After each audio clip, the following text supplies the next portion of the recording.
Brother, listen carefully, because the truth I'm about to tell you, most men never learn until it's already destroyed them. There are women who don't want your love, they want your attention, and the moment you give it to them, they own you. We live in a world that worships validation. Every scroll, every selfie, every post is a silent cry that says, "Look at me," and men fall for it every single day. But what men don't realize is this: attention is currency, and the attention seeker, she's rich, not because she earns it, but because you keep giving it away.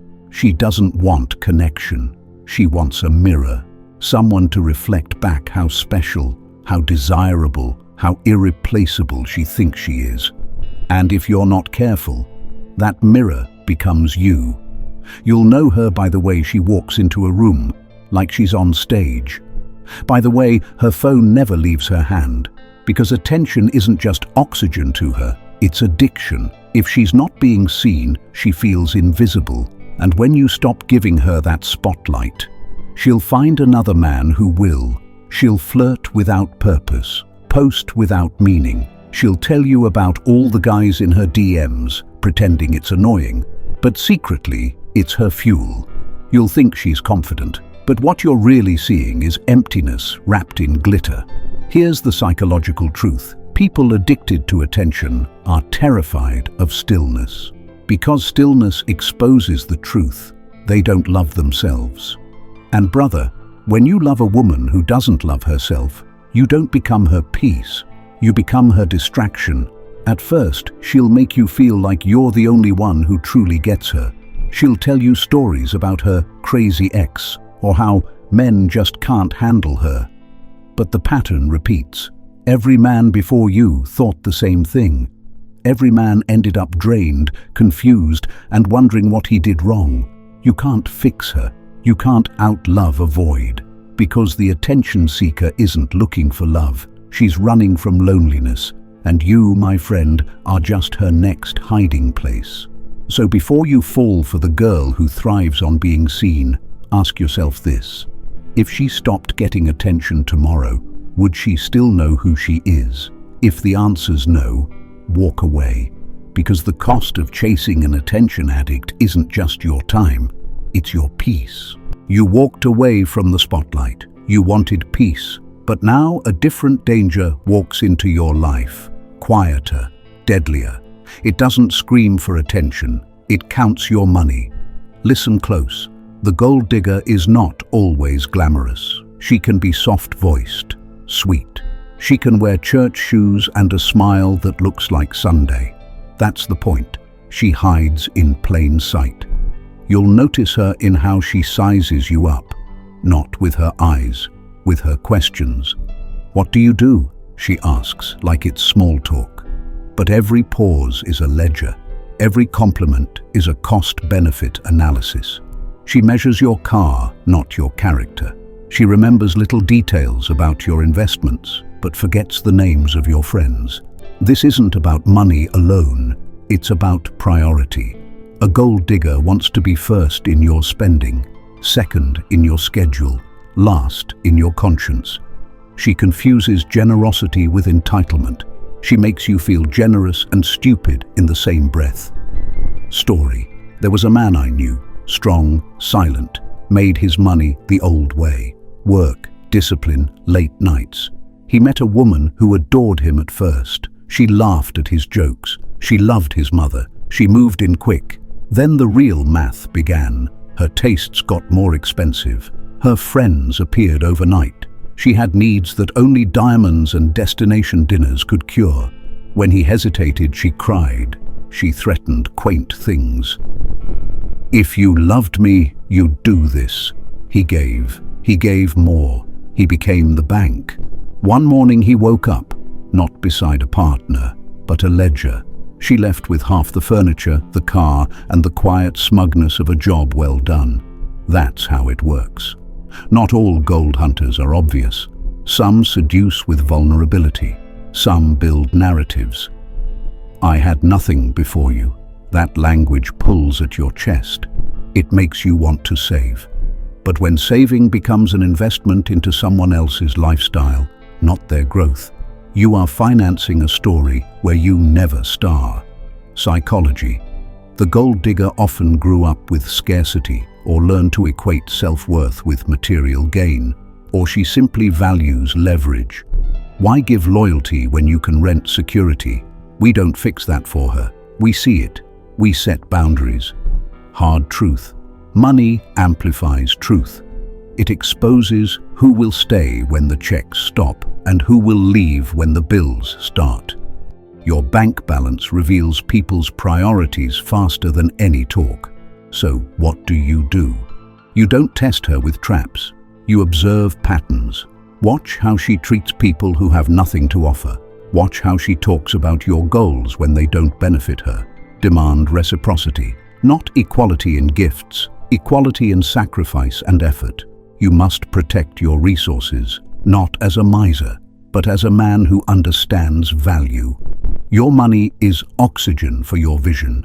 Don't let it fund someone else's identity crisis. Final burn.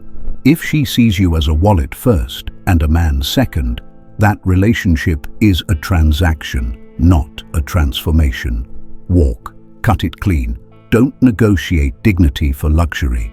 Next, the party girl slips in where the gold digger is blunt. She's not after your wallet. She wants the thrill. She will steal your time, your reputation, and your certainty. Stay with me. We're just getting started. You escaped the ledger. You kept your pride. You thought the worst was over. You were wrong, because danger wears many faces. Not every woman who wrecks a man wants his money. Some want to steal his life, one night at a time. Brother, pay attention. This isn't moralizing. This is pattern spotting. The party girl is not a character in a tabloid headline. She's a behavioral profile. And if you're a man trying to build something meaningful, she will quietly, relentlessly erode it. She drinks the night like it's an anthem. She dates the weekend. Her life is organized around events, not values. The calendar rules her choices. Friday is worship. Saturday is ritual. Sunday is recovery. Her identity is motion. Her center is momentum. When stillness hits, she runs. When commitment is offered, she vanishes. This comes down to the brain. Novelty lights up dopamine circuits. That rush becomes preference. Not all thrill seekers are addicts. But when excitement becomes the primary emotional currency, relationships turn into experiences, not investments. You are no longer a partner. You are a scene. Fact: repeated novelty rewards short-term bonding. Long-term bonding needs predictability, sacrifice, and shared hardship. That's boring to the person addicted to spikes. To her, your steady loyalty looks like stagnation. To you, her constant testing looks like disrespect. Watch the signs. She cancels last minute for something fun. She texts while you talk. She posts before she calls you back. She treats nights out as social proof, a validation parade. She flirts in public with an ease that strips your confidence slowly, like rust. When confronted, she'll call you controlling, old-fashioned, or insecure. Gaslight in a sentence. Elegant deflection. There's another truth. Reputation is fragile. Men who build careers, families, and futures cannot afford constant reputational friction. A partner who prioritizes public thrills will drag you into messy scenes. Arguments in public, photos that humiliate, stories that become gossip. You will wake up one morning and find your private life shared as content. Your integrity will be a punchline. Story: a man I knew met a woman who was the life of every room. At first, it felt like brightness. Then came the nights he missed because she needed her tribe. Then came the morning after apologies. Then came the scene that cost him a promotion because a drunk photo tagged him at the wrong place, the wrong time. He lost more than time. He lost leverage. He lost the quiet authority that made him desirable in the first place. This is not about blaming women for having fun. This is about asking a deeper question. Does her lifestyle harmonize with your goals? If you want a teammate, not an accessory, you must demand alignment. Ask not what she enjoys on weekends. Ask how she behaves when choices cost something. Ask how she shows up when life asks for sacrifice instead of applause. Boundaries. Say what you will accept. Say what you will not. If she cannot respect your calendar, your commitments, your early mornings and late nights, she is not a partner. She is a variable. You do not negotiate your future with volatility. And one more hard truth. Thrill seekers rarely settle into stability because they don't value it. You can offer all the safety in the world. Still, they will crave the spike. That craving is not solved by love notes. It's solved by choosing different values. So choose. Choose the life you want. Choose the woman whose nights are not the enemy of your days. Don't confuse excitement for connection. Don't confuse chaos for charisma. Protect your rhythm. Protect your brand. Protect the man you are building into. Next, the narcissist. Quiet, polished, magnetic. She will teach you the difference between getting played and being weaponized. You've seen thrill dressed as freedom. Now meet the calm storm, charm wrapped around control. This pattern doesn't chase parties or gifts. It chases power. It starts beautifully. You feel seen, studied, understood. She mirrors your interests, quotes your opinions, praises your strength. It feels like destiny. That's the hook.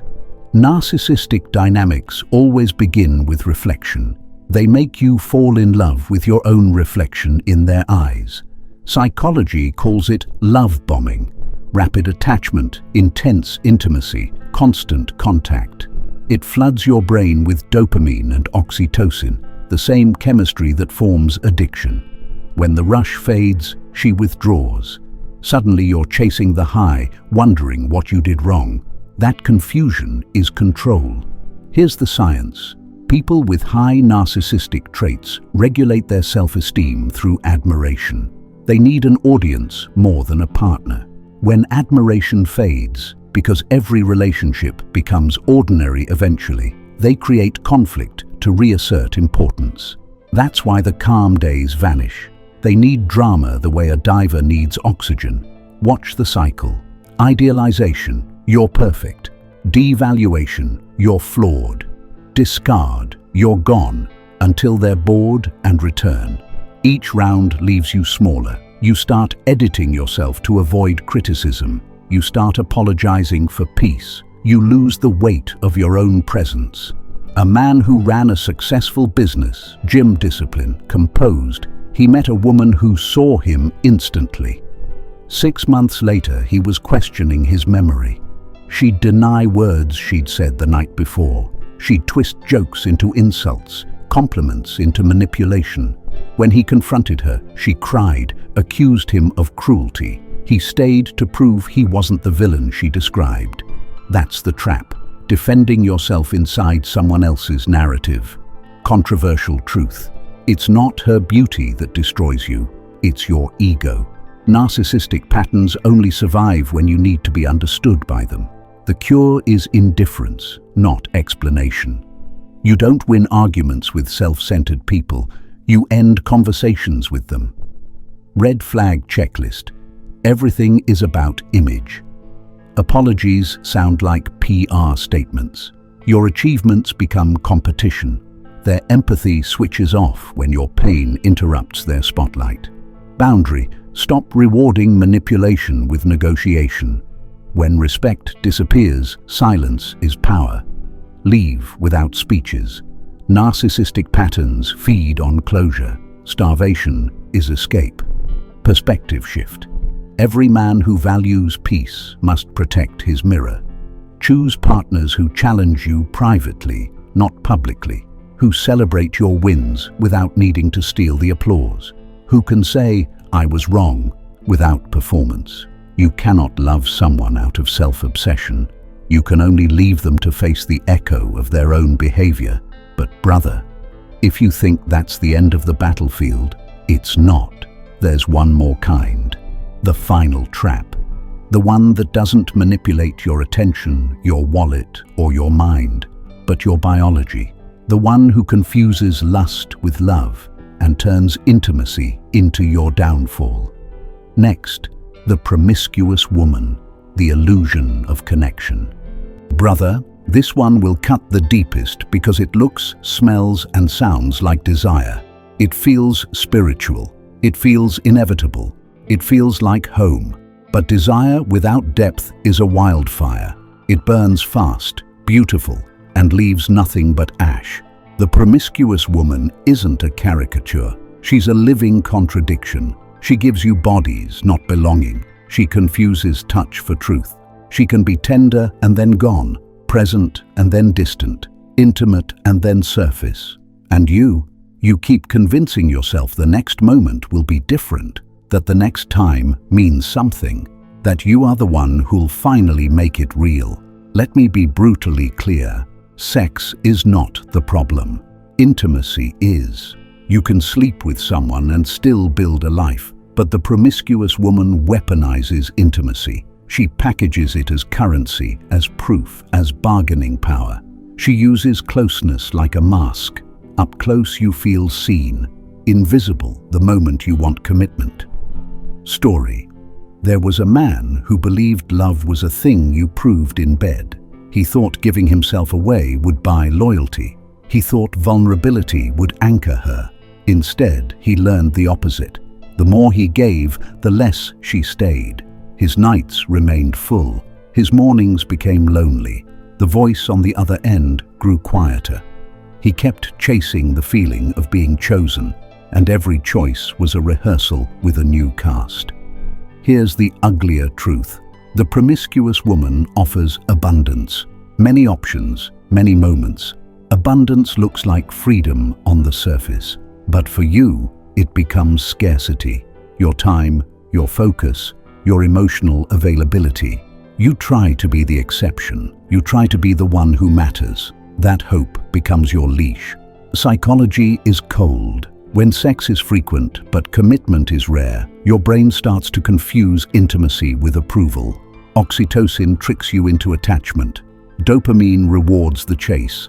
You become biologically primed to stay, even when your head knows better.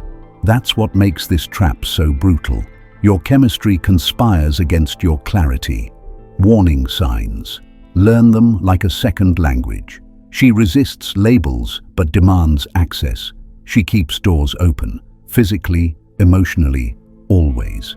She changes partners like playlists. Your time together is punctuated by long gaps masked as busy. She praises your vulnerability, then uses it to flirt with someone else.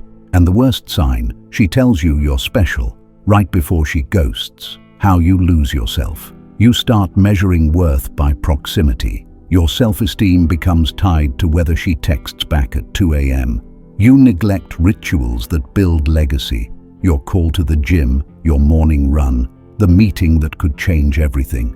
You become available for moments, not milestones. And milestones are what build a life. What to do. Stop confusing heat for home. Demand consistency. Don't negotiate your non-negotiables for a night of passion. Set rules. Protect mornings. Insist on plans that aren't ambiguous. If she refuses clarity, she refuses you. Say it out loud, watch who stays, and when you walk away, really walk away, your heart will scream. Let it. The pain is truth being cleared away. You will grieve an illusion. That grief is medicine. It makes space for a woman who wants partnership, not permission. This is where men break, not with a bang, with 1,000 tiny compromises. Missing one morning run, saying yes to one more ambiguous message, sleeping over when you promised yourself otherwise. Each concession is a stone in the wall between you and the future you swore to build. If you think that's savage, good. You need savage right now, because the final section isn't a label or a warning. It's a verdict and a plan. Brother, if you've made it this far, that means something inside you is stirring. You've seen the patterns. You've felt the wounds. You've recognized parts of your story in these 5 types of women, and maybe, for the first time, you're realizing just how much of yourself you've been giving away. This is where you wake up. You see, most men aren't destroyed by women.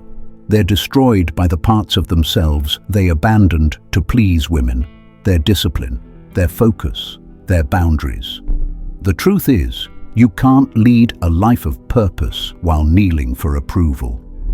Every one of these women, the attention seeker, the gold digger, the party girl, the narcissist, the promiscuous woman, they all feed off the same weakness, a man who's forgotten who he is. When you don't know your worth, attention feels like love. When you don't know your purpose, beauty feels like destiny. When you don't know your mission, chaos feels like excitement. But the day you start respecting your time, your energy, and your peace, you become untouchable. You stop chasing, you start choosing, and the women who once had power over you start disappearing on their own. Because real women, the kind that build with you, they don't compete with your purpose. They complement it. They don't drain you. They double you. They don't demand your crown. They remind you to wear it. I'll tell you something raw. The world doesn't want strong men anymore. It wants obedient ones, distracted, addicted, emotionally neutered, men who trade their destiny for dopamine. You've seen it everywhere. On screens, in music, in culture. Everything is designed to make you forget the one truth they can't monetize. A man with purpose doesn't need permission. So this isn't just a warning about women. It's a call to arms, to rebuild yourself, to fortify your boundaries, to choose solitude over chaos, clarity over comfort, and purpose over pleasure. Here's what I want you to remember when the noise gets loud. Protect your peace like it's your passport. Guard your energy like it's gold. Don't chase women. Attract them by mastering yourself. Every minute you spend trying to impress someone who doesn't respect you is a minute stolen from your mission. And your mission, brother, that's everything. If this message hit home, if it spoke truth into your life, like this video, share it with another brother who needs to hear it, and subscribe to the channel. Support the mission using the link in the description below. See you in the next one.